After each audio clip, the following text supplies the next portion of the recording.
What is up, Rad Potential YouTube, and welcome back to the Rad Ranch after a brief hiatus across a couple state lines. So, as you saw a couple videos ago, we got a Bridgeport motor stabbed in the silver car, and it's looking sick. So we got the big old Weber on there, we got it fired up, then it died, then it started making some funky squeak noise. So that is what I'm here to investigate.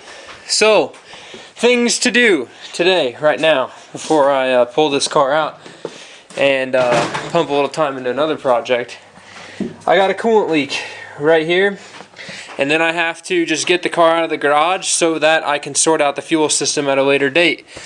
And I say a later date, meaning I probably shouldn't have taken the car apart, but we are going to fix another car really quick here tonight and tomorrow. And that's the video we're doing right now.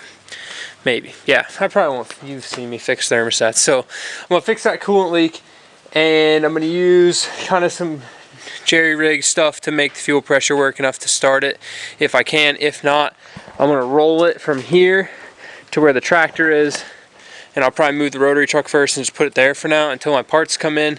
With all this stuff going on in the world, I don't know if my fancy Weber parts will get here in a reasonable time, so I figure we'll just push it out. I got a new fuel pressure regulator coming, a new fuel pump coming, and then some jet parts for this carburetor to get it kind of just dialed up a little bit. We need some more fuel, not out of the carb, but into the engine.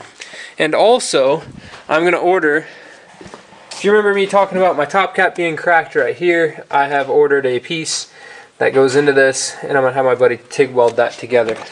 So, but for right now, I need to switch my camera battery out because this thing's dying, and I hopefully have another battery. Yeah, not on the charger. Golden. Let me go find a battery. Alright, guys and gals, we're back in the shop. CJ stopped by right here, fellow RX7 dude. He's got the RX7 tat. He's committed. He had to, I had his flywheel. I was supposed to take it to the Tennessee Clutch and Supply to get it resurfaced. But they're closed with all this virus stuff. They're not working. So we did the Rad custom flywheel resurface, which involves, you know, some Scotch-Brite, a wire wheel, no cracks. And I think it'll be fine. It's going on a 12A. It'll be fine. Alright, so silver car 12A, now the race car 12A again. So this is my street port motor that runs perfect. And we're going to put it in my non-street legal car while we make the street legal car broken. Anyways, besides the point, we got the big clutch and the lightweight flywheel on here. So this is the 9-pound ACT Swiss cheese flywheel, I like to call it, because it's full of holes. And then this is just a stock Turbo 2 clutch. Nothing crazy. It's a 12A. Makes 100 horsepower. I mean, like, you could probably just hold it together and it'd be fine. So, what do we have to do to prep this motor real quick? I put my dash 10 fittings on these for the oil lines, because I have a separate oil filter here, and then the oil cooler mounts up here. And what I am going to do real quick though before we put this in is we're going to pop this oil pedestal off, these 210 mils, because I blocked that off with that block sitting right above, yep, right there. So that block right there contains a mechanical oil temperature gauge, a oil pressure gauge at the top, and then this oil pressure sensor right here is actually my fuel cut oil pressure sensor. So for race cars, your fuel pumps are not allowed to run should the engine die.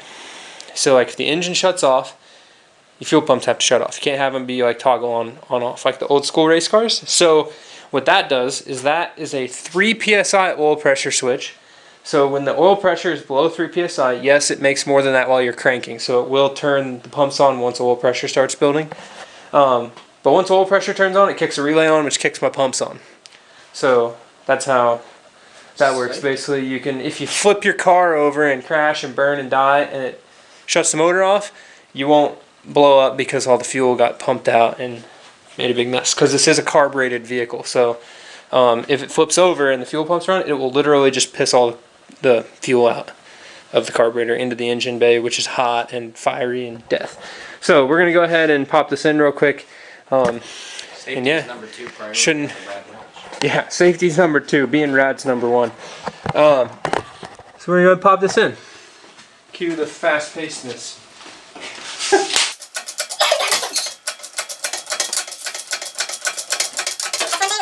know, it sounds weak sauce, but like, a lot of it on myself. Having my YouTube channel is the person to talk to, dude.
We just finished getting this thing stabbed.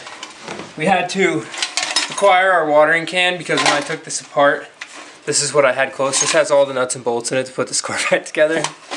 So now we get to find a bell housing bolt for the top left corner, which I think will be this guy. And actually no, we're gonna need the longer one because it's RX8 trans. This guy. And we're gonna do the same thing we did in the last video, which I'm basically just gonna like rock this up. That dowel right there is gonna set in, basically right here, and we'll get her stabbed. Oh no! Oh. I knocked the car off the jack stand. Oh, I don't know if you knocked it off the jack stand. I was just saying, whoa, as in it was going in. Almost. Boom. Just like butter. Hey yo, and we're done. So basically, if you get this far in your carb-rated rotary engine install, you can literally have the car running in approximately 20 minutes after you've done this. Unless it's the mouse. Hook the distributor up, hook the fuel line up, put the exhaust on, fluid's done. Easy peasy. And this is why we are the rotary mechanics. Yes. Rotary tech tips right here at the Rad Ranch. On the Rad Potential YouTube channel, doing rad things with rad cars. Boom, good. Motor won't fall out now. Where's Beer that? time for you. Yeah. What is up, boys and girls? We're back here in the garage the next day working on this. I did some stuff outside around the shop, which you guys won't see till the weekend because it's dark out right now. But I gotta leave early for work in the morning, so my goal tonight is just to get this thing to fire. So I'm gonna go ahead because it's just I don't have that much time. I gotta be up like 4 in the morning tomorrow. So I'm gonna go ahead and put the oil pedestal on, silicone that baby down. We're gonna, gosh, I don't have plugs. Crap. Okay. Well, I may just swipe the plugs out of this motor here real quick and throw it in here to get this thing fired. All right, well, I guess we'll do that. Okay. So I gotta hook my oil cooler up. I'm not gonna put coolant in it. I got the alternator up here, but I'm not gonna put that on. We're gonna get the fuel lines hooked up. I think I have everything to hook the fuel lines up. Maybe. I need to look. Okay, it looks like I just capped the feed line. So yeah, okay, I can make a fuel line for this. Just a little loop. So I gotta make a fuel line for it. And then hook the exhaust up. Man, this is gonna be a mess. What is up? Guys and gals, we're back. I've been ill prepared today and didn't charge my camera, so we're doing this on my cell phone. So, in lieu of not, let's just say not having a super long day at work today, I did get back at like 5, but I was gone at 4:30 in the morning. So I was pretty tired, so instead of filming all the work I did, I just kind of did it. So this thing's all put back together, ready to fire, completely cold. I have cranked it just to make sure that A, we got fuel, and B, I got oil pressure, so my gauge showed some oil pressure. One thing to note, it's just kind of me being ill-prepared at the time. I don't really have a good way to bleed the coolant system, so this is where I put my coolant temperature sensor, and that's where I kind of just bleed it from that. So I jack it up, fill up, you know, flip this tube up, fill it the radiator all the way till it's coming out there, put this back on, and then basically just fire it up. And do I got a leak? Yeah, looks like I got a coolant leak right there. I'll fix that in a second. But we're gonna try to fire this thing real quick. So, cold, perfect fire. Shout out to Jacob Cartmill doubting the mouse engine. Said that it wouldn't start. So for those of you who've never seen the inside of my race car, it's the essentials. We got a tack, got a steering wheel, got a screwdriver, RX7 tranny, air horns, put those back on, water temp, this was an AFR gauge but I don't have it hooked up, oil pressure, oil temp gauge over there.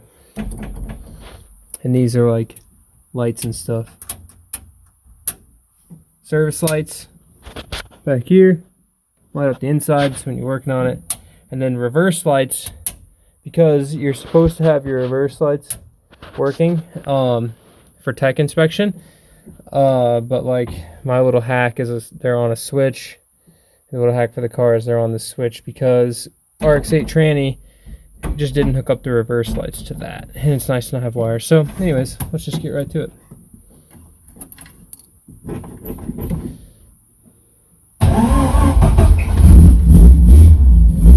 How about that, Jacob Cartmill?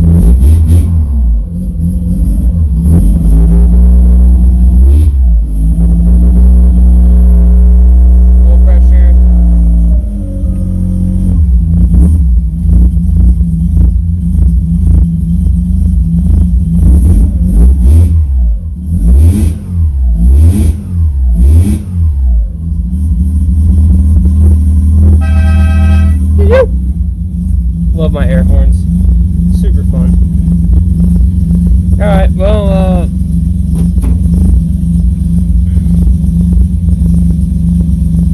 go check for leaks.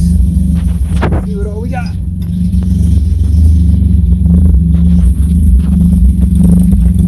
Rotor muffler.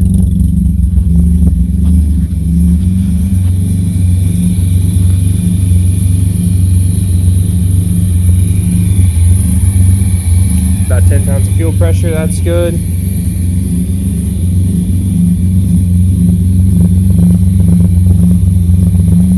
I need to put a timing light on it real quick and check the timing.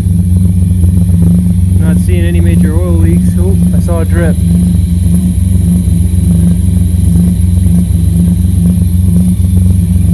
I got a little drip coming from right here.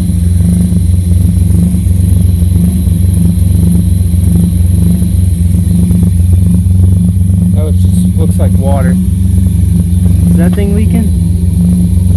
I did have to make a pretty makeshift. Oh yeah, I'm leaking water right here. Had to make a pretty makeshift plug there, but woo, she's alive.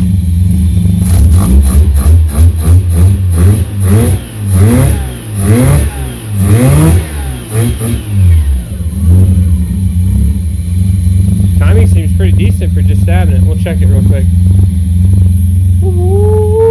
Alright, well, that's pretty much it. I'm going to set the timing and call this video a day.